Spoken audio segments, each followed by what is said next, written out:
Well, good morning, good afternoon, good evening from wherever you're tuning in to this recording or the live event. It is our monthly, what we call LymphoMation. So Rocio and myself, we both work in this field of lymphedema, and Rocio, in fact, is a patient as well. She has lymphedema, which is extremely well managed, and which is why the subject today is all about exercise. And our very special guest today is Karen Crutchlow. Now, she's from Western Australia. And why I think she has something really valuable to share with you. So we'll start with Karen because Rocio has got a COVID and she's not able to join us, but I have her recording, which we'll play for you. So Karen works as a health coach, but more specifically in the area of health where there are issues involved. So she's involved, a lot of her work is all around patients who are living with cancer. So Karen, I'm going to ask you to take it away, my love. Thank you. Well, I was really stoked that you invited me to join you for this meeting. So thank you for that. And I'm sorry I haven't actually met Rocio. I was looking forward to that too. Yeah, where to start? So I actually live with stage 4 breast cancer and have done since 2010. And I think that in itself is really encouraging for patients to know that you can live well. I mean, I manage it like Rocio, actually, I manage it incredibly well. But that's what actually led me into becoming a health coach. I'm a teacher by training. I've been a teacher for 20 years. And for me, it's part of the same thing. It's educating people. And through education, empowerment can happen. And I think when you're really invested in your health journey, on lots of different levels, it can have a huge impact. So that's basically how and why I got into health coaching. Yeah, I don't know what else. And tell me, Karen, what would you say for our listeners? What would be some of the tips that has helped you on your journey and has seen you in this preventative phase? Yeah. Well, most definitely nutrition comes into it. I don't know. Obviously, I've only got experience of the UK oncology and also Australia oncology, but more so here in Australia. And I can remember at the very beginning, when I said, what can I do to help myself? You know, do I need to change my diet? There was an absolute, almost like a cynical, don't be silly, just eat what you want, you know. But through the research and my training, it's very evident that nutrition plays a huge part. So that's the one thing. And I've tried various things. Many of your listeners will be aware of the myriad of cancer diets that are out there on the internet. And there is a lot of validity about many of them. And there's a lot of anecdotal successes with them, but they don't work for everybody. And it's understanding why they don't work for everybody that can be the key for people to find the one that's appropriate for them. So nutrition is huge. Exercise is huge. Initially, I started off with yoga and qigong, and primarily I chose those. They are exercise, but there's so much more than that because they actually help you really engage with your body. That was one thing I had forgotten to do. As a busy teacher, I was head of a big English department and very much in my head. And so what both of those modalities did was help me start listening to my body. And that was key. And so then the next thing I did was look at what those major stressors were in my life. And I worked very hard at that because I do have a tendency to err down the busy pathway. So nutrition, exercise, stress, really listening to the language of your body. Then the other thing I looked at was the support networks around me. That was another thing that was key, both in my personal life, but also within the community. So I did actually join a support group. I was actually one of the founding members here in Australia, we have the Cancer Council. So initially I joined with them. Unfortunately, they started setting in a lot of very tight rules that excluded a lot of people from being able to access that service.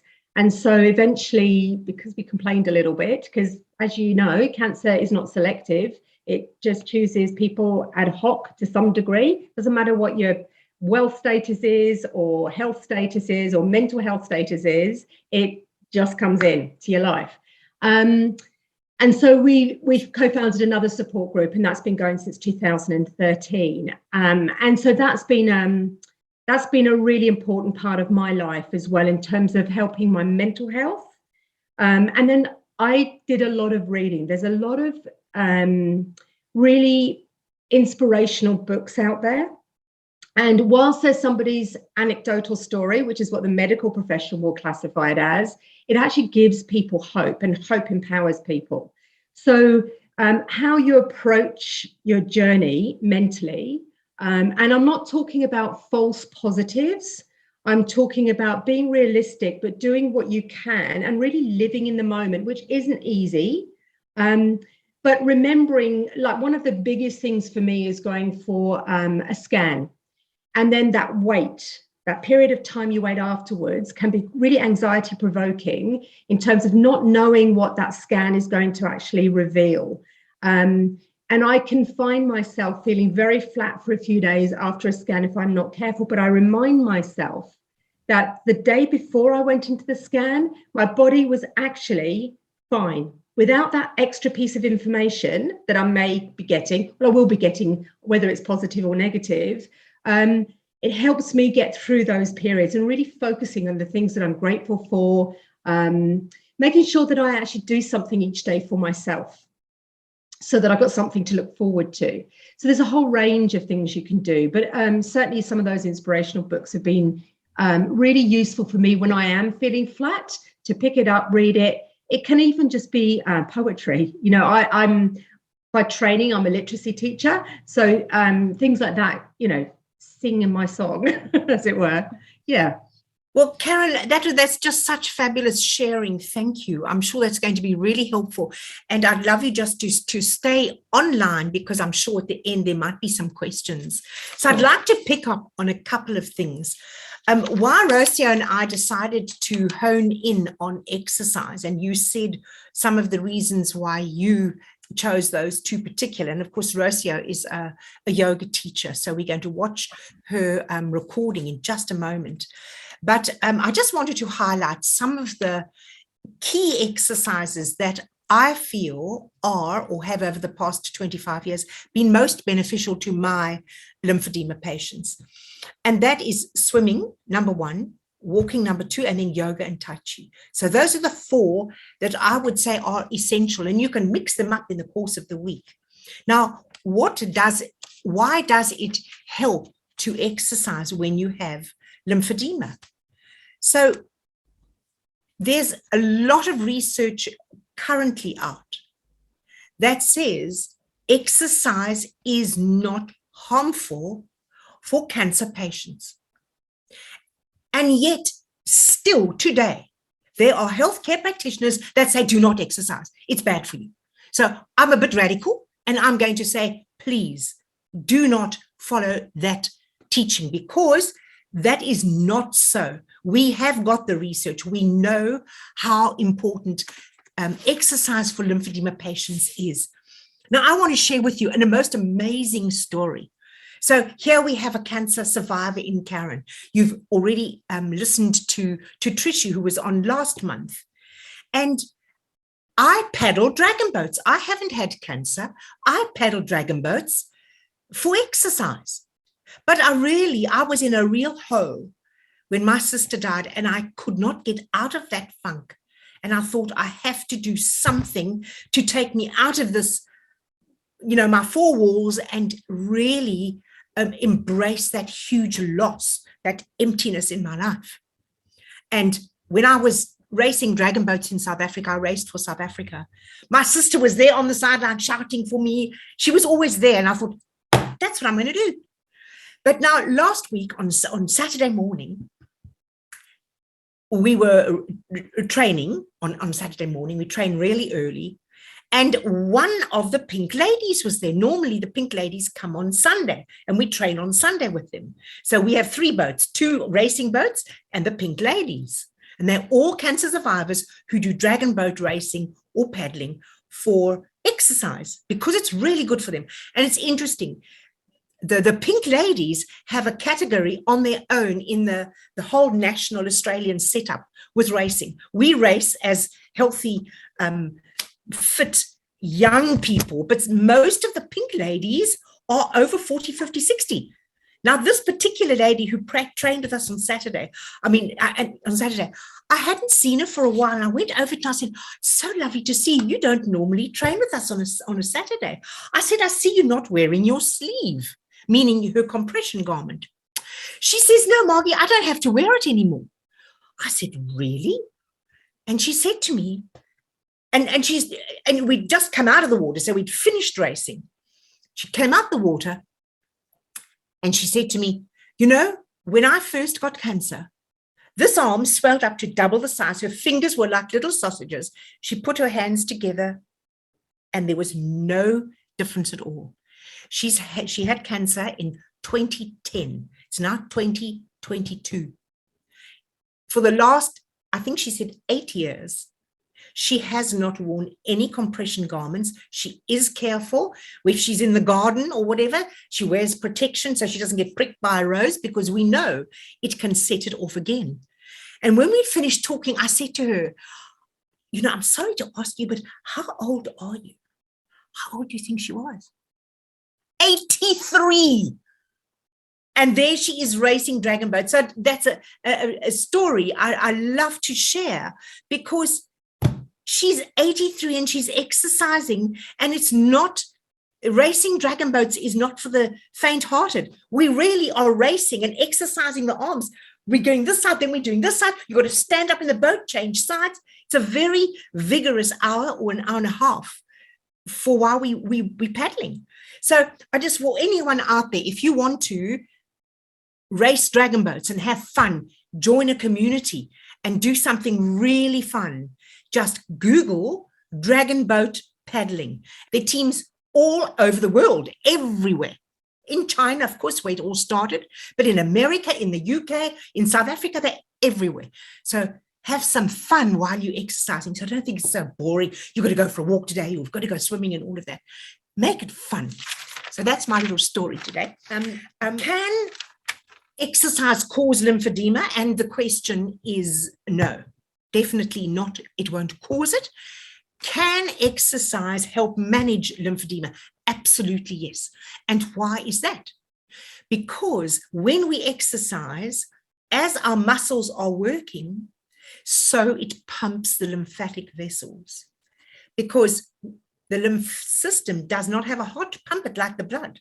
But the lymph and the blood are very close together. And as the muscles work, so it pushes and pulls. And it's like a suction.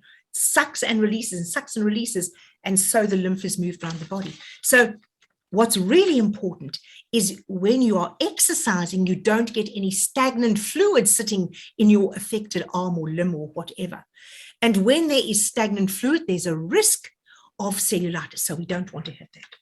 So it helps move the fluid away from the swollen area. Does exercise make lymphedema worse? The answer is emphatically, definitely not.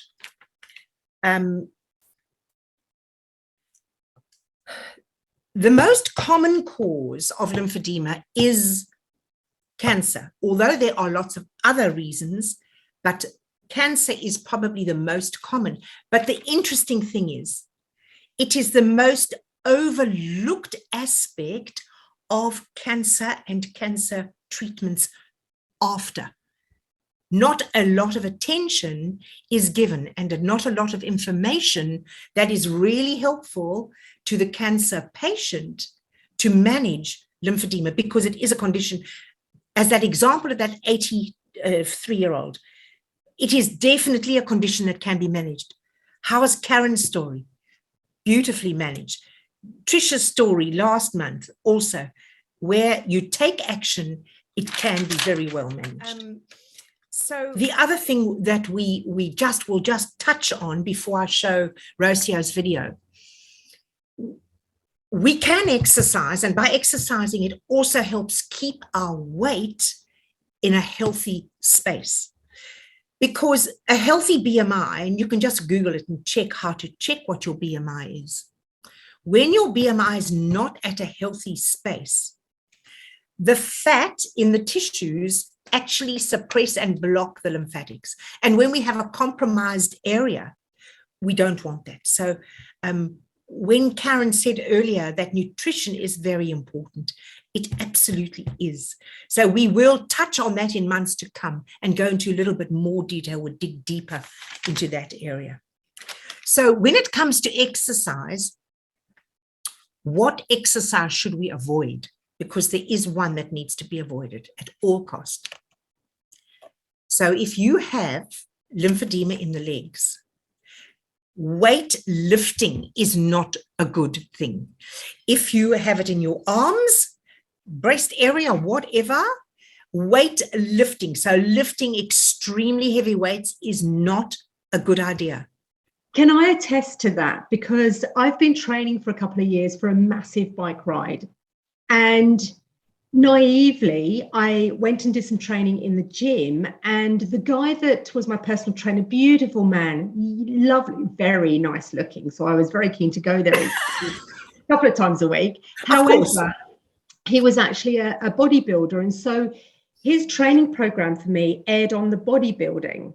And so I was doing a lot of weightlifting as well. And within about 3 months, I noticed, because I also have lymphedema, wear a sleeve.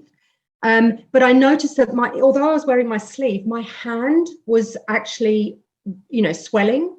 And so I went to my VODA practitioner, and she said, I'm really not happy with you doing that kind of training. And so I had to have a conversation with my PT. So absolutely, I could do it very easy. Well, not easily. I could end up doing it easily once I trained, but the consequences were potentially huge for me. So I had to change that routine. I'm so pleased because, you said your lymphedema specialist that you went to in the VODA school, that is the one thing they make very clear. They've done the research. They know carrying heavy, even, if you're traveling and you've got these massive heavy bags, not the ones on wheels, but in the old days, you had to carry your bags. That's also not good. So the other thing is when you have got a handbag that's slung over your shoulder, that's also not good. You're getting this imbalance. It's much better to have the elegant backpack, and they've got so many that when you go shopping, the hands are free. You're not carrying heavy weights. This is just a precaution and a preventative of an incident occurring. Yeah, I'm so pleased you said that because it is really valid. So that is that. So now I'm going to share my screen and we'll just have a listen to Rocio's. Can you see that clearly? Hello and welcome back. I am so happy that you're here now doing some of these yoga videos that are only going to be helpful for you, good for your body, good for your mind, good for your soul. And this video is about upper body. So we're going to move all of the lymph fluid starting from the neck and through the armpits and some around the belly as well. And we're going to finish with some belly breathing. Shavasana, which is the resting pose, which we'll be doing all on our chair. Super important that you're wearing comfortable clothes and that you have a comfortable chair, but make sure that you're not leaning or sitting all the way back into the chair so that you can keep your spine long, okay, and straight. So let's start by placing our hands down onto our thighs, palms facing down, sitting tall. Bring the shoulders up, back, and down. And then close your eyes. Make sure your feet are pointing forward. So toes are straight forward, aligned with the knees, and the knees aligned with the hips. Close your eyes and begin to tune into your breath.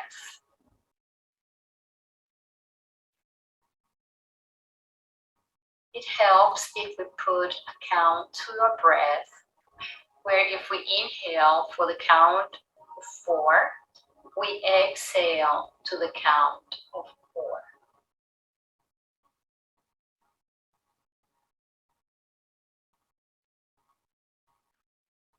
So let's inhale for 1, 2, 3, 4. Exhale for 1, 2, 3, 4. Inhale 1, 2, 3, 4. Exhale 1, 2, 3, 4. Inhale 1, 2, 3, 4. Exhale 1, 2, 3, 4.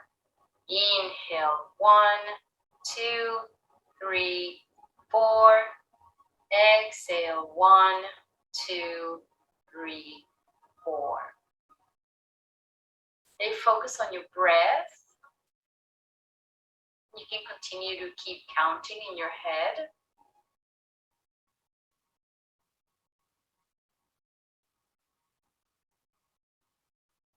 Now we close our eyes and we become more attuned to our inner body.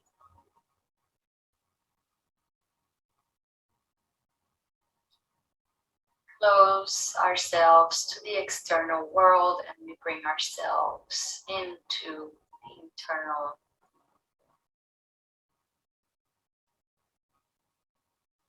Soul, our spirit, our heart.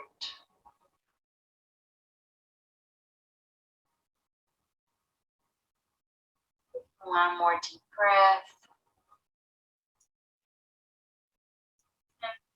Placing your heart, your right hand on your heart, your left hand on top of the right.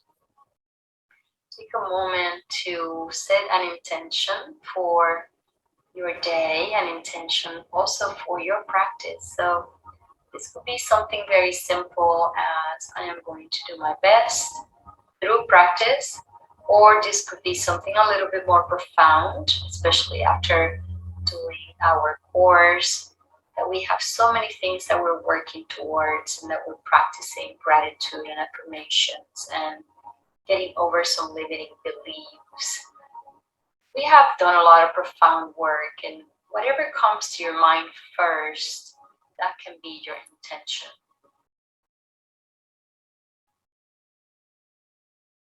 And see that intention clearly in your mind.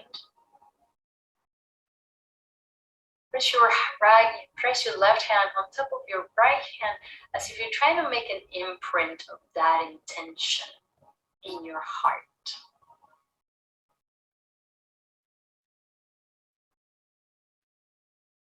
Keep that intention alive through the practice. I will remind you of it.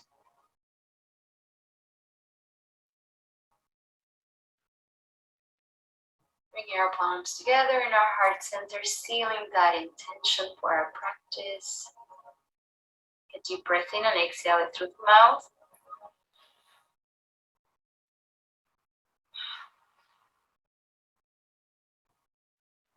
Opening your eyes softly, placing your hands on your thighs. Let's just start by doing some head rolls. Take a deep breath in. And as you exhale, bring the right ear to the right shoulder. From here, tuck the chin in and roll your head towards the center. Take a deep breath in. And as you exhale, roll your left ear towards the left shoulder. Take a deep inhale.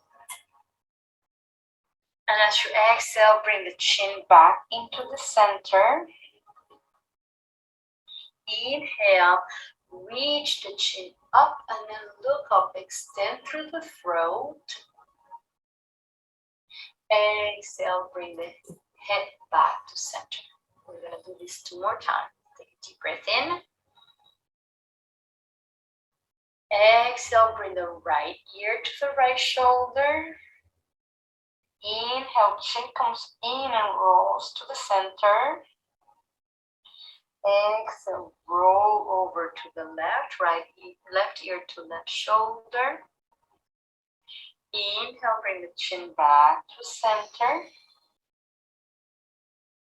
Deep inhale, and then lift the chin up, Look up and open up through the throat. On your next inhale, bring the head back to center. One more time. Deep breath in. Exhale, right ear to right shoulder. Inhale, bring the chin in, roll towards the center. Exhale, roll over to the left ear to left shoulder. Inhale again, chin into the chest. Take a deep breath in, and then lift the chin up, open it through the throat. Exhale, bring the head back to center. Now let's do some shoulder rolls. So you can bring your arms by your side. And start to roll your shoulders back. Keep the navel into the spine and keep your feet grounded on the floor. 3, 4, and then as you inhale, that's when you bring the shoulders up, and as you exhale, you're letting the shoulders come back down.